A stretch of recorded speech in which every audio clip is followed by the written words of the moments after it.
So now we have good number of participants. So let's start the webinar.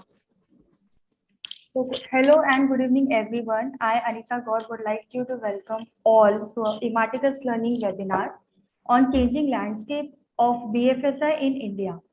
So during this webinar, you are going to learn more about the digitalization of services, which is currently adopted by the banks, how they are making our life more easier, some chatbot services which is making the customer experience much better.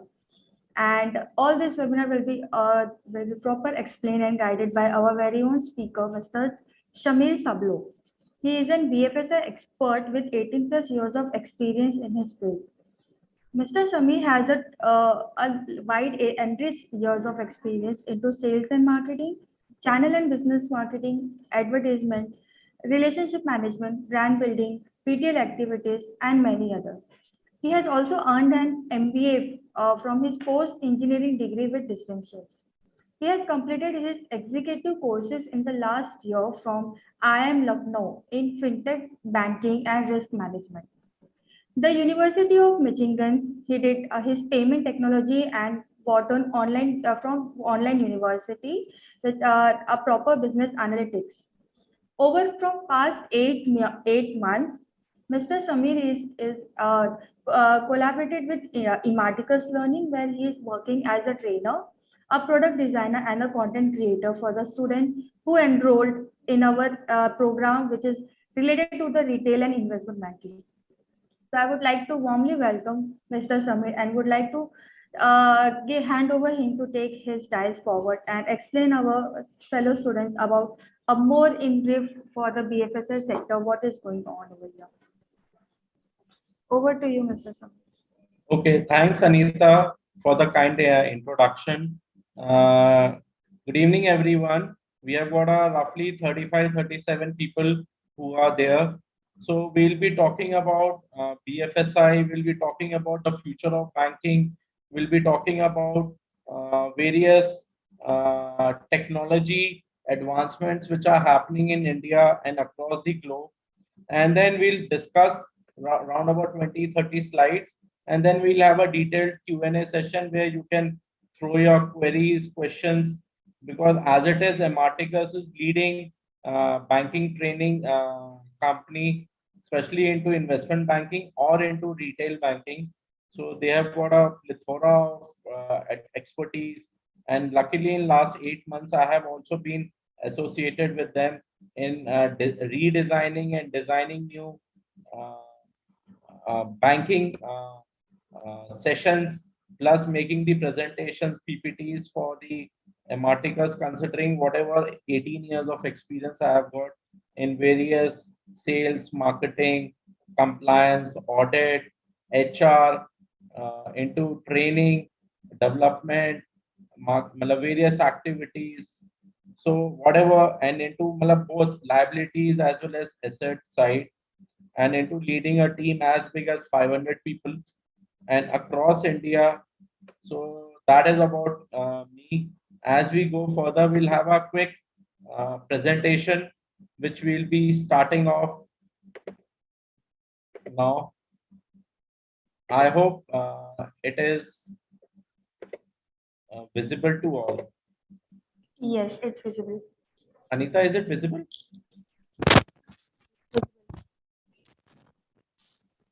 Anita, I cannot hear you. Is it visible? Yes. Okay, right then. Thanks, Anita. So we'll be starting off with basic events. If I talk about the banking events post the independence of India, they are mainly classified into 3 main events. If I have to say, the number 1 event was nationalization of banks, which actually started in 1960 but went on till 1980, wherein a lot of banks were nationalized because they wanted, government wanted to have a say in the banking domain. Then came the 1993 Liberalization of Economy, wherein a lot of new age private the banks, all the new banks, the private banks who have almost who have completed 25 years, or I'll say 25 glorious years in India, right from SDFC to ICICI to Kotak to IndusInd. So all these bigger banks, which are like now 4 or 5 banks in India, I have all completed their 25 years in existence in India. And now we all know the size of SGFC, which is, malab, it has surpassed a lot of companies. Malab, it is now one of the top 3 companies, if I have to say, from the market capitalization in India. And then the third event which happened was demonetization, which I am sure most of you would have been there to witness, which happened in the November 8th November post 8 p.m. in night, wherein our very own Prime Minister had said to curb the black money and to curb the duplicate, I'll say the fake currency, and to make the economy digital. There are few stats which I would like to share that before 2015, Indian economy was close to 95% cash economy, and it was hardly 4 to 5% as digital. Although in last 6 7 years post the demonetization, and I'll say the pandemic, although it was hard on most of us, but it was kind of a boon in disguise for most of the Indians, because overall our percentage of digitalization has gone up to 35% from a 5%. So there's a 7 time growth in digitalization, whereas the roughly 65% is still the cash economy, and in the matter by 2030 they are predicting the cash economy to be, say, to 20%, and 80% is going to be digital. See, India has changed the way in which the digitalization has happened, and the kind of economy with the able support of Indian government, of the present government, which is at center, and the new age startups which are changing the way, and plus the strong IT background knowledge, the change is inevitable, I'll say, and it is happening very fast. In fact, I have to say, post China, India is the second most fastest growing digital economy in the world. In fact, America and countries like London and all, they are at fifth and sixth places. And the kind of expansion and the economy is changing, it's going to be good for people who are planning to join into a banking industry, because it's going to be a new banking field wherein people are talking about neo banks, people are talking about using blockchain technology in banking. In fact, if we go, once the CBDC, which is central bank digital currency, is live, and it is and it is kind of in next 7 years, I'll say, if not 5 years, next 7 years, if entire world starts trading in a digital economy, I'm sure cryptocurrency will eventually die. We all know what is happening with the cryptocurrency right now. It is going almost down every day. So a lot of things are going to change. Well, the future, we may see the checkbooks getting obsolete, the passbooks getting obsolete. We all remember the way our parents used to be part of it, wherein they used to stand in a queue, get a token, and then they were treated in a some other way. And now people are not going at all. Like now, the I'll say the banks are in our wallet, so or in our phone. We are doing all our transaction other than cash deposit. We are doing every transaction which is there in the banking industry through online or through mobile banking. So that is something which is the revolution, wherein we are able to do banking literally 24/7, 365 days, irrespective of whether it's a holiday, whether it's a national holiday or whatever. So there are factors which are generally affecting, I'll say affecting, or these are the factors which are making the transition or the landscape changes in the banking industry. So number one is demography. We all know India has a population of 140 crore, and you'll be surprised to know per day birth rate is close to 73,000. That means in India every day 73,000 kids are born. Every day I'm talking about. So that is the level, roughly 72, 73,000 kids are born on a daily basis. Yes, there are deaths also, but the death number is far lesser. It is hovering at around 55,000 deaths which happen on a daily basis. So, but the kind of market which is there. If I have to say, before 2000 till 2013, if I have to say Indian economy, there were hardly 3 crore bank accounts. Just imagine India got independence in 1947. From 1947 till 2013, India had just 3 crore bank accounts, which included savings as well as current. And there were a lot of accounts which were multiple. That means I had account in say 3 banks, so they were counted as 3 accounts.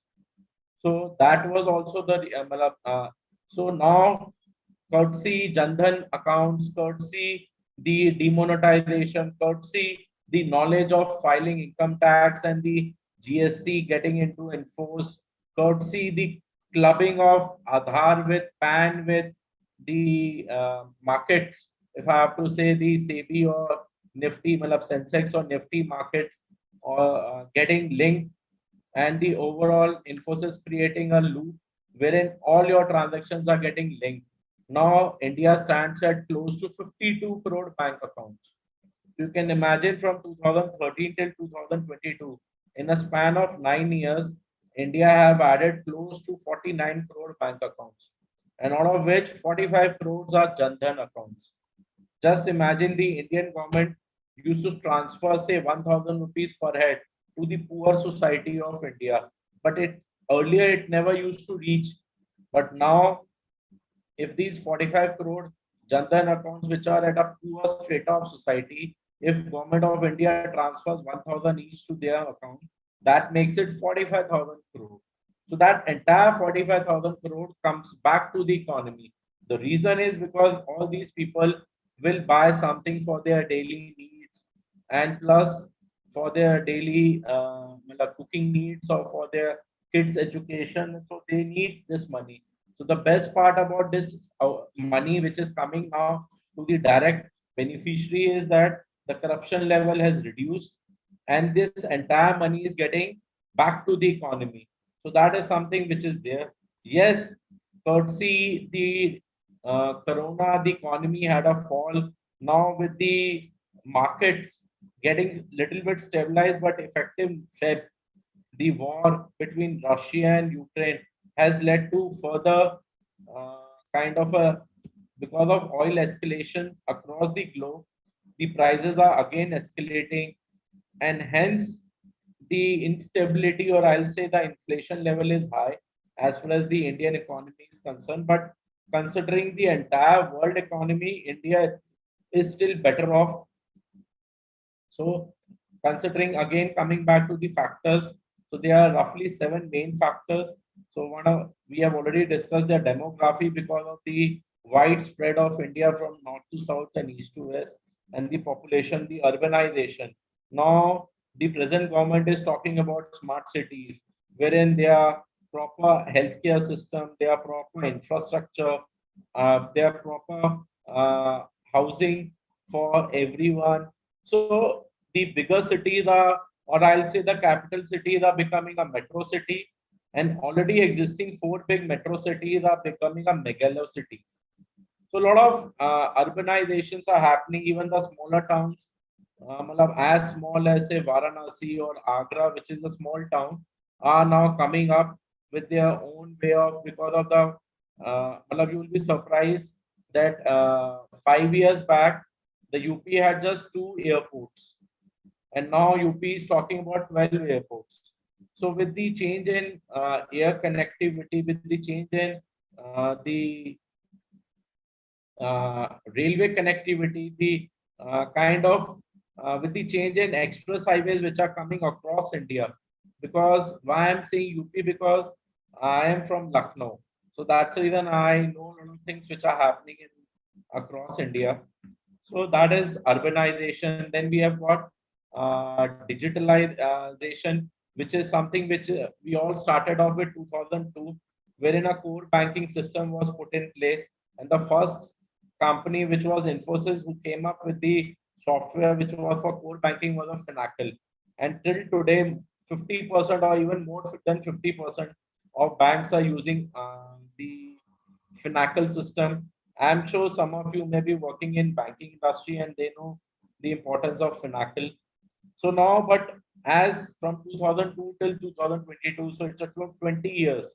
And now we have got Aadhaar enabled, we have got UPI, the Google Pay and the Phone Pay and Amazon Pay or whatever, Paytms and all have become kind of a necessity rather than a luxury, because now 80% of transactions are happening through these uh, UPI network, if I have to say, or Beam interface. Or at the rural India, then we are talking about Aadhaar enabled payment system, wherein the postman kind of, or the banking mitras are reaching out to the poorest, matlab the furthest villages, and they are giving out cash through an Aadhaar enabled. It's kind of a mobile ATM, you can say, wherein up to 1,000 rupees, these monies are getting transferred to the beneficiary at their home only, at the rural India. If I have to say about the industrialization, I'll again say courtesy the present central government, which is harping on make in India, made in India, and making India the global hub for manufacturing as well as for technology, right from defense to textile. Matlab, and because of industrialization, a lot of jobs are going to get created, because manufacturing sector handle, I'll say, the 50% of Indian workforce is in manufacturing sector. The rest 50 is divided between the agriculture and the service industry. Although we are part of service industry and we cater to 6% of GDP, if I have to say, the banking industry overall. But industrialization, especially the textile industry, it caters to close to 8 to 10 direct and indirect recruitments, the job creations. If I have to say education now, people are talking about employability kind of an education like Imarticus. It's a 3 months kind of a course, and once you do it within a span of 3 years, 3 months, and you are getting a kind of a job assurance, plus the world class training with the world class study material and the best of the best training faculty. So they are excelling. Then we are talking about expansion across India, wherein now there are schools which are talking about the Corona time has taught that the schools can be run online also, right from government schools to private schools to even, I'll say, municipal schools. So now the kind of technology which is there, see, schools are getting online. We all know what Byju's. See, roughly out of 140 crores, 100 crores are adult and 40 crores are kids.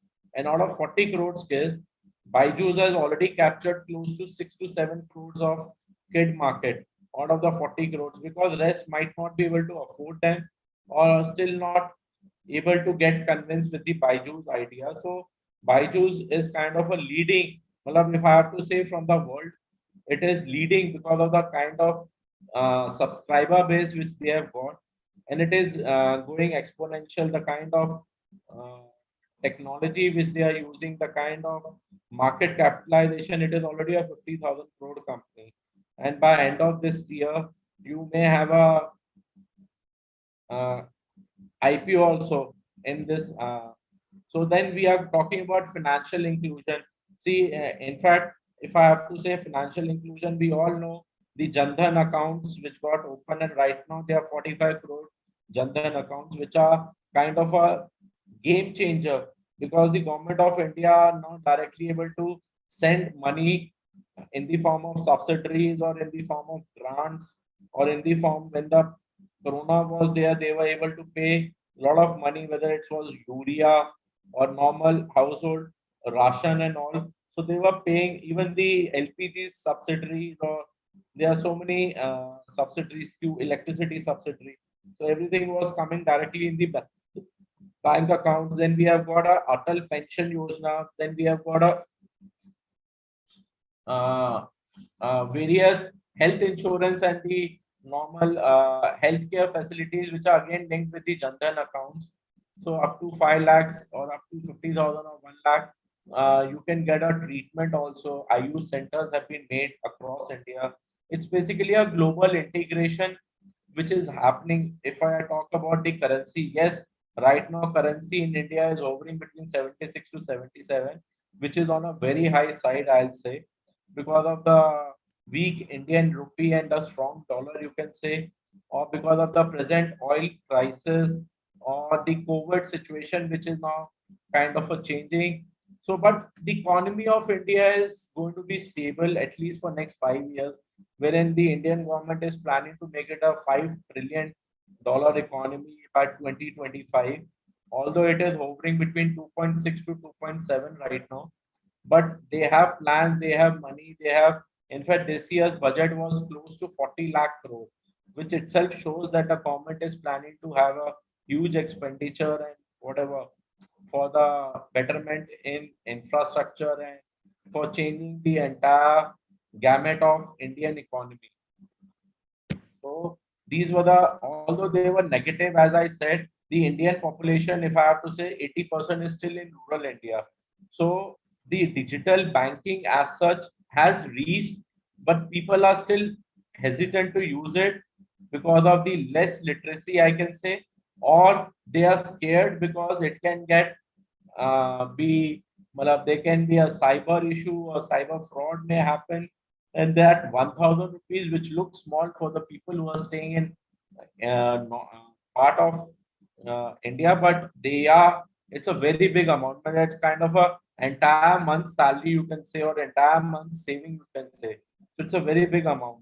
So it's kind of a from a cash-based economy, India is gradually shifting to a cashless economy, and UPIs and all fintech companies are helping and supporting.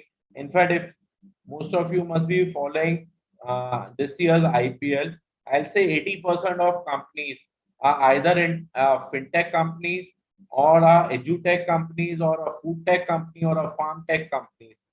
So these are the new age, whether it is Farm Easy or Capri Loan or Cred, or whether it's got to be Zomato or Swiggy or Insta, or if you are talking about Slice credit card or Encash credit cards or whatever. So all these are new age companies, 5 years old company with heavy unicorns, 7,500 crore market capitalizations and all. But the second major issues, if I have to say, from the this thing is kind of a problem of a stressed assets, because the NPAs are increasing. Why? Because India has a one yardstick to measure across the loan segment NPA. Ideally, the NPA segment for a home loan should be different than auto loan. For the auto loan, it should be different than infrastructure loan. Or from the infrastructure loan, it should be different than for the gold loan. But unfortunately, India has the same yardsticks or parameters. If I have to say that they check the NPA on the similar lines, although RBI is releasing financial stability report fortnightly, and they are talking about India to enter into a Basel III norms, which will ensure that the credit risk, market risk, and the operational risk are taken into consideration. But uh, things are going to take time, whereas the world is talking about Basel IV norms, whereas India is still at Basel II and might become Basel III in next couple of years. Risk management, if I have to say, the banking industry and the risk management both are almost at the same level. They are as old as the banking industry. So a lot of reforms are coming up, and there are going to be changes which are going to be. This is an important slide which I would like to say, which was said by Bill Gates. With the new age, new banks, with the new age way of banking, the lot of things are going to be a paradigm shift in the way wherein a face-to-face banking has led to a mobile base or a internet-based banking, or you are talking about video KYC wherein you are speaking to a person who might be based out of a call center at Bombay or a Delhi, and he may be resolving your issues even if you are based out of Guwahati on a Sunday or on a 15th January or 15th August, if I have to say, or any of the Diwali, Dashera kind of a day. So banking is necessary, but banks are not. So a lot of things are going to change. The banking jobs are not going to go. The banking style is going to change. So we need to have a skill, and those skills, if you are planning to join Imarticus, these skills are going to be imparted to you so that you are job ready. Plus, you are having that employability tag wherein you will be handpicked and cherry picked. So that is what it is. So the number one trend is personalization, wherein the banks are talking about, or the people or the consumers are talking about having the same kind of service which they get in saving as well as in current. So a lot of fintech companies are helping banks, or they are kind of a thread also, I can say, to the banks, because now they are doing a lot of on their own rather than banking directly with the bank. So that is something which is going to be the future, wherein a hyper person new core banking platform we are talking about in 2002. Finacle was the first core banking system which was established. Now we are talking about APIs or APIfication, which is like application programming interface, which are nothing but they are getting the traditional banks to get enrolled, to get through the networks and through APIs into a new age.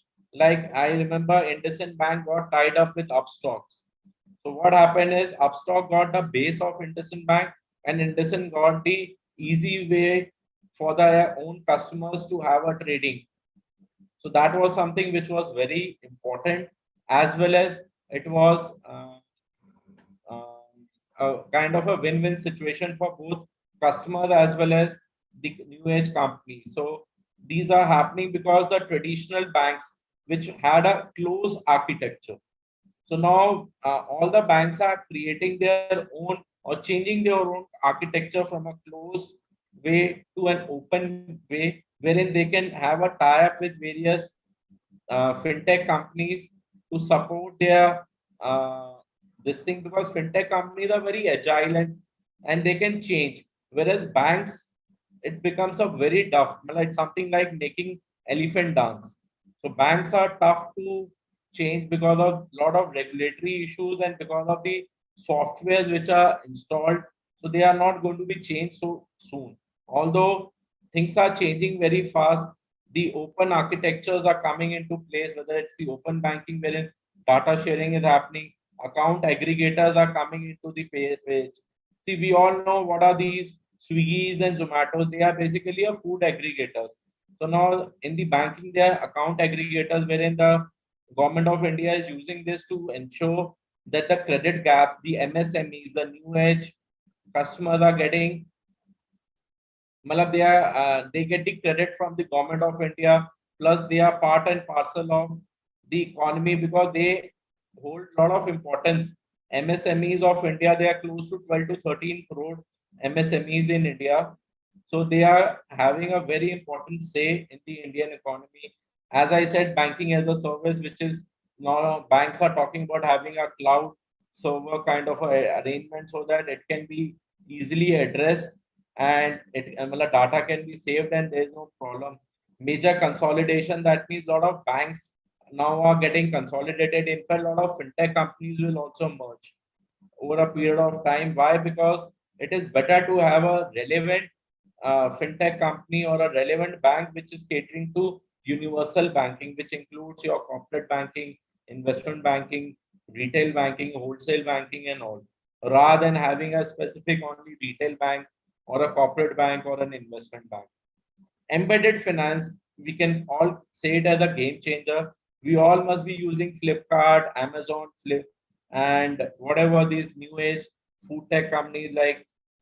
So, embedded finance is nothing but enabling the finance company with e-commerce companies or these food tech companies with the finance part, because financial companies are strong here, the food tech companies or the e-commerce companies are strong here. So it's an amalgamation. So that is nothing but fintech. That is happening. That is nothing but embedded finance, wherein you are providing a financial service to a non-financial service company which is into e-commerce or which is into food tech or which is into farm tech or which is into edu tech or whatever. Now you are doing so many activities. So these, and now you can pay with UPI, you can pay with debit, credit, internet banking, mobile banking. So you have got ways and means to pay. So we all need know. So this embedded finance kind of has changed the way we are kind of working. So importance of retail banking, we all know that the money which the customers deposit and the same money is given to the further customers who are in need of the money.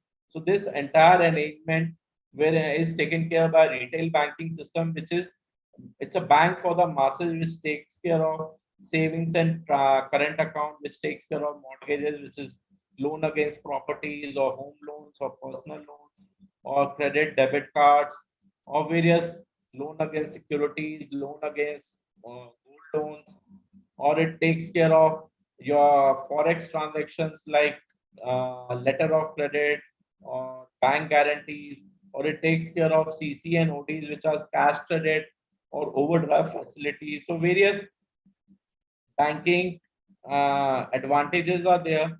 So these are the few which is talking about loans, which are talking about now we are using banks as of now. Like we have got multiple products, we have got multiple channels also. Like call center is one of the channel which you can give a call and speak to them, or a branch which where you can have a face to face, or an internet where you if you are tech savvy you can use it and have a multiple channel of distribution, consumer, small business, corporate. So they are different. Like basically it is increasing the treasury of the bank, it is increasing the purchasing power of the people. These banks and these financial institutions are very important and play a very important role in economy of India.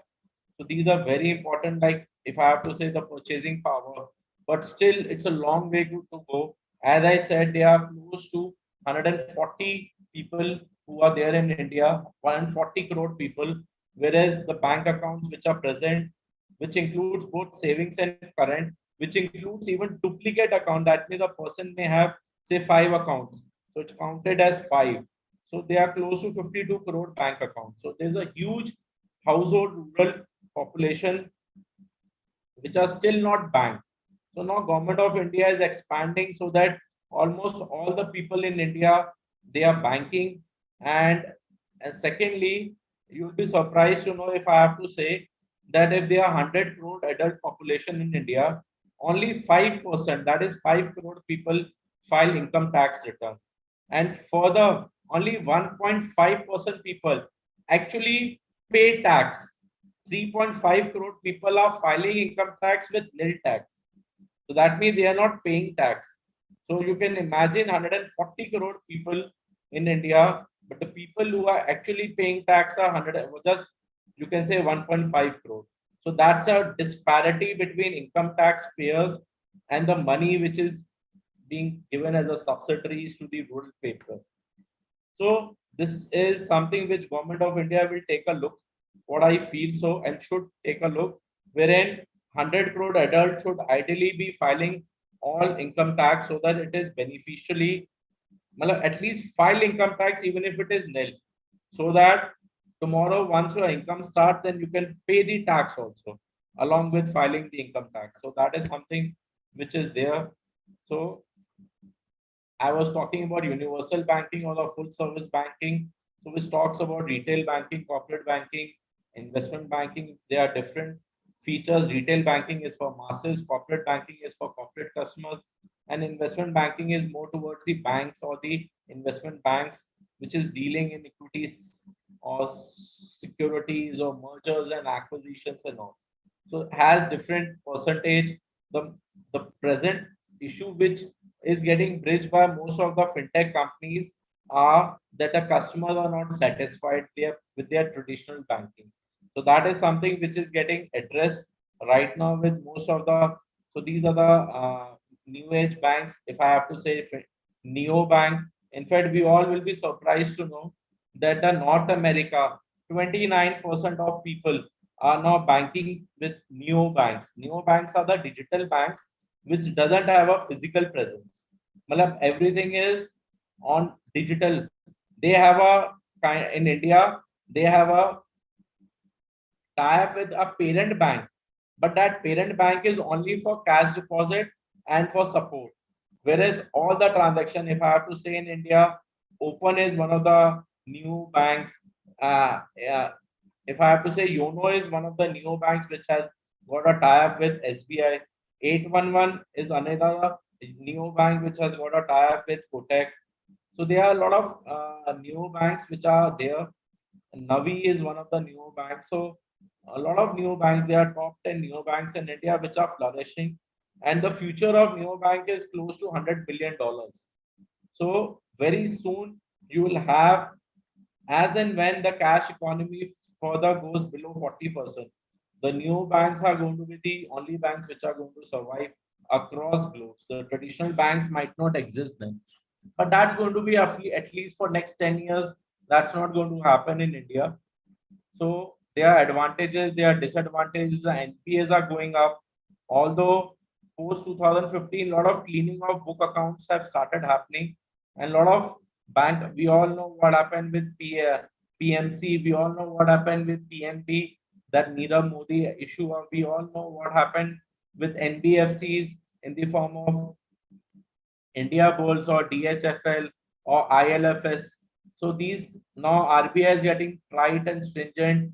You will find a lot of big NBFCs getting merged with banks, because now RBI is talking about making even NBFCs also to have the same risk ratio as it is required in banks. So the cost of borrowing may go up, and not may, will go up, and hence a lot of banks are, a lot of NBFCs are going to get merged in next 1 year only with most of the banks.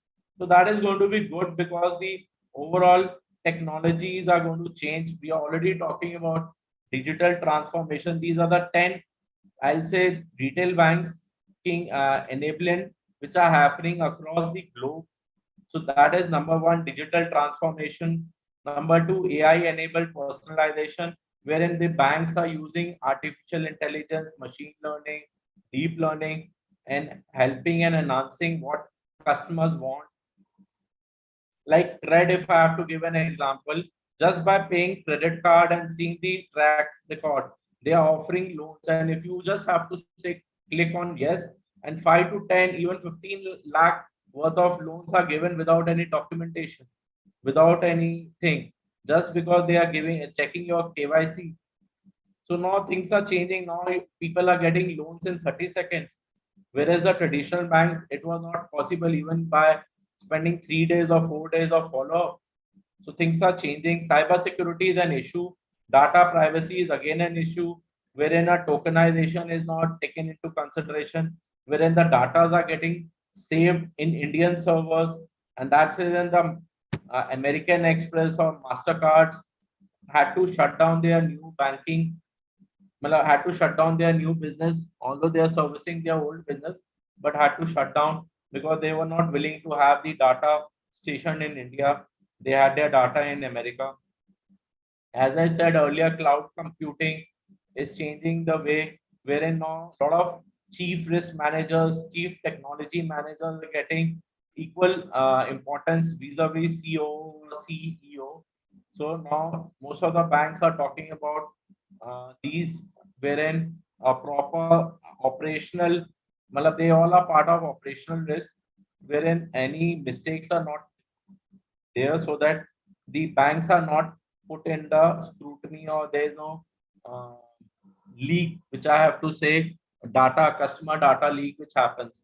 Now, banks are talking about zero emission, wherein a greenhouse and all these things are coming up in a sustainable banking, as we have already spoken about banking as a service, wherein a lot of fintech companies are already there, workforce transformations are happening, non-financial risks like HR, legal, infrastructure risks, which are part of operational risks, if I have to say, are taken into consideration, and now they are helping to ensure that the customer experience is wow, awesome, or whatever out of the world. So this is one thing. Now, future of banking is all about distributed ledger technology, which is nothing but the blockchains which are being used. So we never know, the right now the normal technology is being used, wherein next 5 years banking might be via blockchain, and it's going to be very easy. Especially the cross-border transactions are going to be very fast. They are going to be very smooth, and they are going to be very good. Corporate ownership, that means a lot of Corporate houses in future might be given banking licenses. We already know Airtel has got a small bank. A lot of small banks have already come in. Paytm has become. So that's going to change. That's the way the banks are getting rated. We all know the Basel norms are harping upon capital adequacy ratio. Capital adequacy ratio is nothing but it is requires minimum 9%, if I have to say, from the RBI per se, and 8%, if I have to say, from the overall global perspective. Then we are talking about asset quality. We are talking about earnings, liquidity, sensitivity to market risk. So these are the view. See why banks are called as highly leveraged industry. The reason is that if anything is wrong or bad happens, like it happened with Yes Bank, if you all know, it happened with PMC Bank, it happened with GTB Bank. So if anything happens, or it happened in 2008 with Lehman Brothers. So if anything wrong happens, in asset side or investment side, the entire equity at the liability side gets wiped off, because the equity is hardly 5 or 6%. Whereas if anything, say 20 or 30% asset goes bad, or chances of delinquencies are high, then the entire the economy, the entire bank is shaken, and the entire equities, because of the small equity structure, gets wiped off, and because of which banks go under bankruptcy, or banks file for a bankruptcy. So that is something which is very important. Then we are talking about deposits. Borrowing are nothing but money from institutions.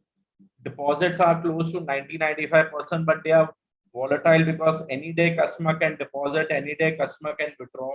Although the FD money is stable, and that FD money is getting used for further financing the loans and other things.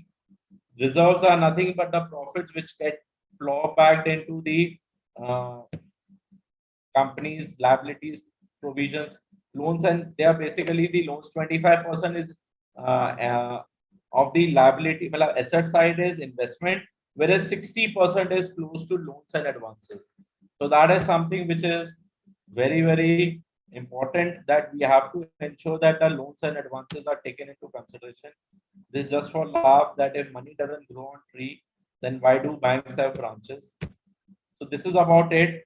I hope in last 40 minutes, whatever I've spoken, you have uh, like now question and answer sessions are open. Anyone can ask, as over to Anita. So Anita, if there are any question or Samir. So, guys, if you have any questions, you can add in our Q&A box, and we are ready for your questions.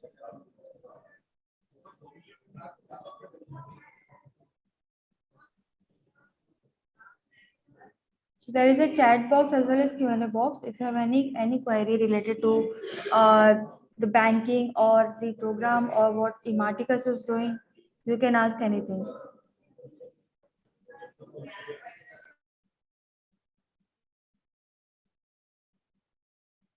guys, any doubt, anything you want to ask, or any query, anything about institute, anything about future of banking, anything you want to ask, you can speak.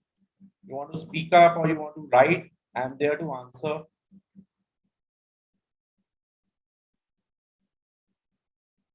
Anita, someone is asking for a link, Yes. so you So can. hi Adrita, sure. I'll share the link in the email by today or by tomorrow first half. Okay.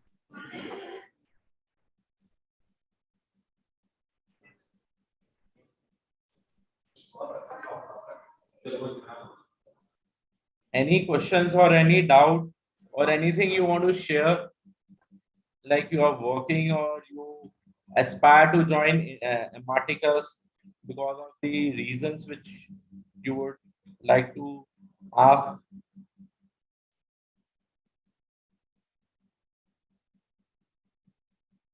Anita, I hope I'm audible. Yes, Samir, you're audible. I guess there is no questions left because I think you have explained it very much better. But still, we Sindhu can has wait for told, 5 minutes right. because there are still 30 people. So, So yeah, we have one question. Is Indian banks follow the norm of Basel? I don't know what Basel it is. 3.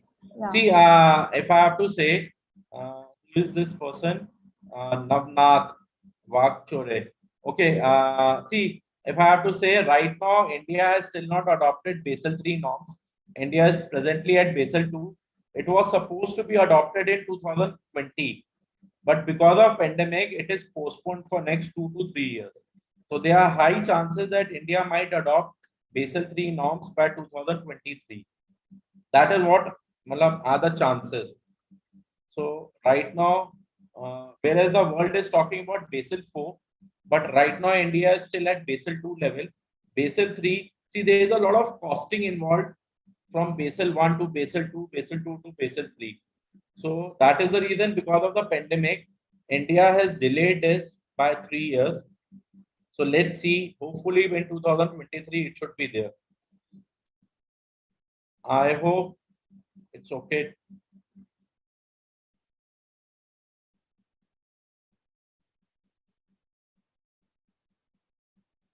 So Sindhu has raised hand. Sindhu, can you just type in the Q&A box whatever your query is? Okay. Uh, there's an anonymous person. See, there's a job scope for current bankers in new banking uh, industry. How upgrade ourselves with modern banking? See, if I have to say, considering what you want in your curriculum, like Imarticus has got a tie-up. If you are looking for a specialized fintech courses, they have got a tie-up. They have got courses which are into exclusive fintech courses which are new age banking. If you want a traditional plus the future of banking, then they have got a banking and wealth management courses at the retail level. If you talk about investment banking, which is talking about mergers, acquisition, equity, cash equity, the further trading of stock exchange, stock market, capital market, financial institution. Then Imarticus has got a module called CBOP, which is into investment banking. So there are various models which you should do ideally because it enhances your knowledge plus it adds a line to your CV that you are trained or you have a skill of this. So that adds value to your future job prospects. So I feel if you are a fresher, then it is the best place to join. The reason is because then you can get a placement also. If you are not a fresher and you are having 3 to 5 years of experience, you should still join because you will have what is happening across the world and you will have the latest study material, latest knowledge updates, plus these things may be added in your CV. So you may get an upgrade once you apply for a new company, or you may get a upgrade in your present company once you attain a certain kind of experience or skill, if I have to say. So whatever it is, you can then accordingly uh, uh, listen. So I hope this anonymous attendee's question is answered.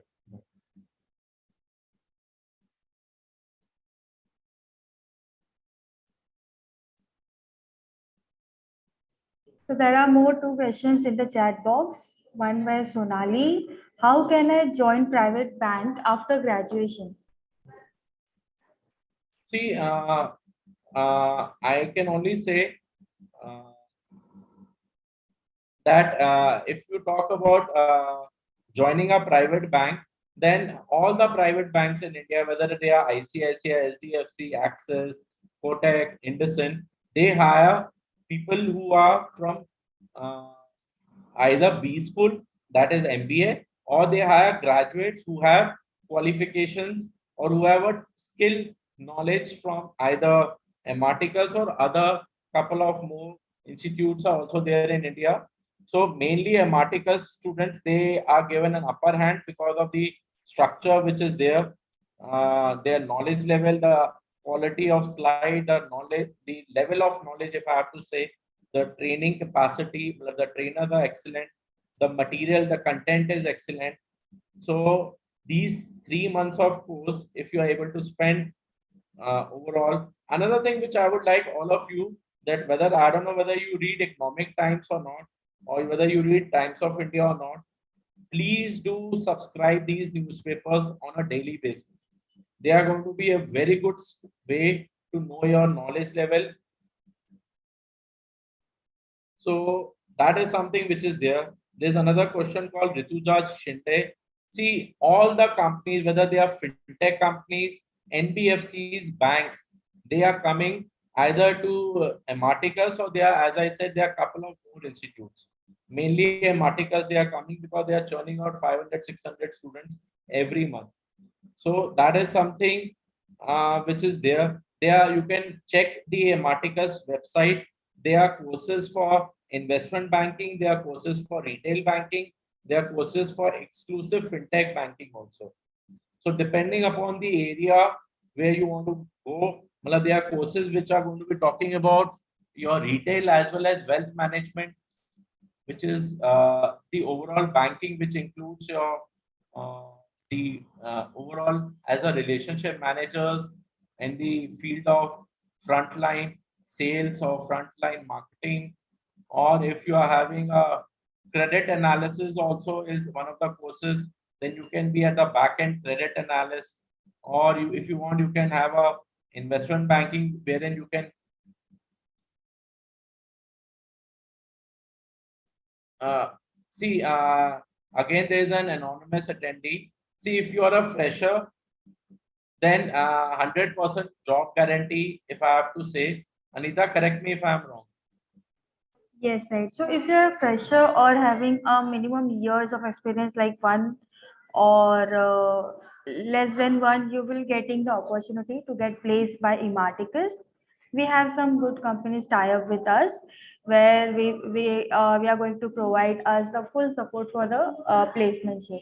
It's after the you have completed the program, and there is some assessment, there is some resume building sessions, and they will help you they will also help you to make your resume more achievable, as in say in the higher. And then yes, we are providing 100% job guarantee for the freshers, where for the person who are like a more years of experience, we will have some of the tie up with the institute called I am Lucknow, I am Calcutta, where you can update your resume. You can go there and have a campus immersion. And yes, you can from I am Lucknow and I am Calcutta, we are mostly providing you the certifications. Whereas for the placement, you can go and check our website with the program name called CBOP, and there is one more program called PG in Banking and Finance. So as far as PG, Banking and Finance and CPOPs, these two programs are concerned, they are India's leading programs, and the kind of study material, the kind of modules which are there, they are best because I am also part of the training module. In fact, a lot of modules have been designed and made by me only. So I know the kind of content which has been put in. So it's an amazingly good. If you are planning to join, please do join. You will have a lot of Nikhil Gahukar.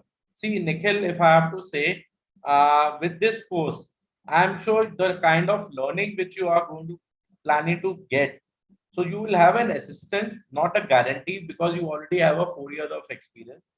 So what is going to happen is that once your CV, once you undertake this course and you finish this course after say 3 months, it's going to add a lot of weightage to your CV. Why? Because an Imarticus trained graduate or a postgraduate, vis-a-vis non-Imarticus or non-trained graduate or a postgraduate, the preference will be given to an Imarticus trained graduate or a postgraduate in any job vacancies which are there. The knowledge enhancement is huge. See, there's a saying which says that what you get out of it is at times smaller than what you become out of it. So your knowledge level and your overall confidence level, your overall communication skill level, your overall resume booster level is going to go at least 100% up. And the moment these things are going to go up now, you will be cherry picked, you will be hand picked. So that is something, because we are taking care of students who have even 8 years of experience, 9 years of experience. So they are coming to us to enhance their knowledge. And and after 3 months, 4 months, they are saying that after this course, we are now better placed. We are able to work better because our knowledge level has gone up. And we are now, once we are putting our CV with the line of Imarticus training into it, our chances are going up in interview rounds, and our selection prospects are increasing because of the knowledge level which we are getting. So there are a lot of plus points which are there, which I would like you to please take into the consideration. So it's basically this course, if you are planning 0 to 10 years, for 0 to 2 years, since they are called as freshers, 100% placement guarantee. For 2 to 8 years, it's an enhancement plus a support. So that is what it is, as far as the Imarticus is concerned. So any further questions, or we can then wind up? There is one more question from Adrita, that how relevant is to join nationalized bank now as many of them are getting privatized? See, if I have to be blunt, they are not going to be relevant. The PO program is going to lose. The reason is there were 34 nationalized banks which came down to 27. Right now they are 12. In next 2 years they are going to be 5. So lot of jobs, you will find a lot of people retiring at the age of 45. So gone are the days when people used to retire at 60. So you can call it a forced voluntary retirement or job pressure retirement or whatever. So the people who are in the age group of 25 to 45 are going to be the people who are going to be ruling the world or ruling the banking economy of India. So that is something which is very important. So if you are planning to take up this course or take the Imarticus, then you are planning on a right track. Please go ahead and take it. Job prospects are good. Economy is booming. There are close to 10 crore people who are going to be again getting a job in next 5 years. You never know, you may be one of them, or you are going to be 100% once you are part of the Imarticus, then you are going to be 100%. So depending upon the levels, we have got grades which talks about a smaller grade level in the may get a normal sales job, and upper grade level may get a sales come operational kind of a job. So now Imarticus also has a different grade level, which is nothing but your attendance level, your overall assessment scores, your overall grooming scores, your overall uh, communication, your quiz levels are there. There are close to 500 quizzes which are there in 3 months of courses. So it's a very, you need to study 5 hours a day if you are planning to do. That is something which, because it's a quite a, uh, because 4 hours in a day you will be doing a course. So you need to at least give 4 to 5 hours. If you are planning to have a regular, you may have a weekend batches. That is something which can continue to for 6 months, or you can have a weekdays batches which can finish in 3 months. So depending upon which batch you plan to have and how much of amount of time you are planning to give, because it's a detailed level course, so you also need to put in your hard work, and then only you will be able to finish and achieve whatever you wish to.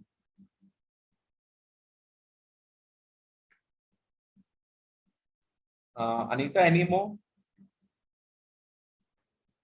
Yes, one more is there. Like, how helpful is the course if someone want to switch their career from sales to finance? See, there's a saying, see, banking में अगर 4 नौकरियां, मतलब if I have to say in English or Hindi, see, in banking, if there are 4 jobs in market, 3 are going to be sales. So if you are in sales, then you have got more chances to grow. Like a sales employee grows every year, where an operational employee grows once in 3 years.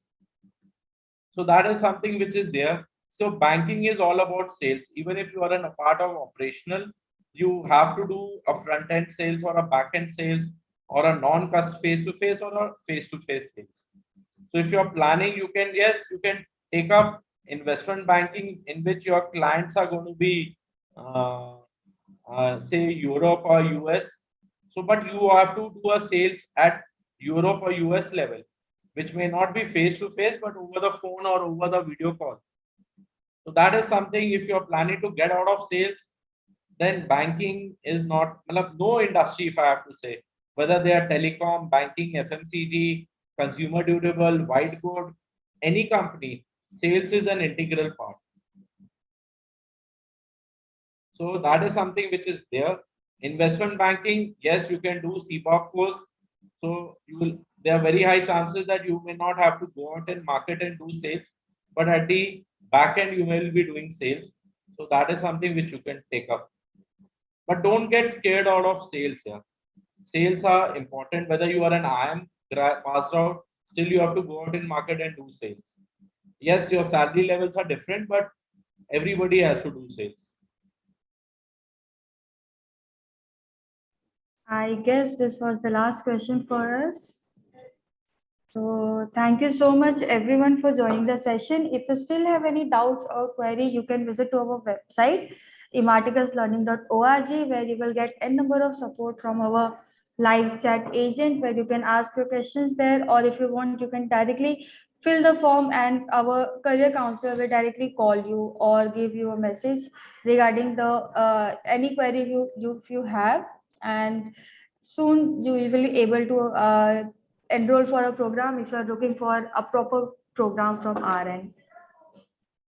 If you have any more doubts, so please let us know, or else we will be closing this session now. And one more thing, for every month we are going to have such kind of wonderful sessions with the speaker, where we are going to talk more about the banking, the finance, what you can go do in your career, which overall sector is the best, either it's retail or anything else. So stay tuned. I will be sending you the email and some other communications from my end, where you can join the session, and again we'll be meeting soon. So thank you so much, Shameer, for joining us today. Thank you. Signing off from Imarticus Learning. Thank you so much. Bye.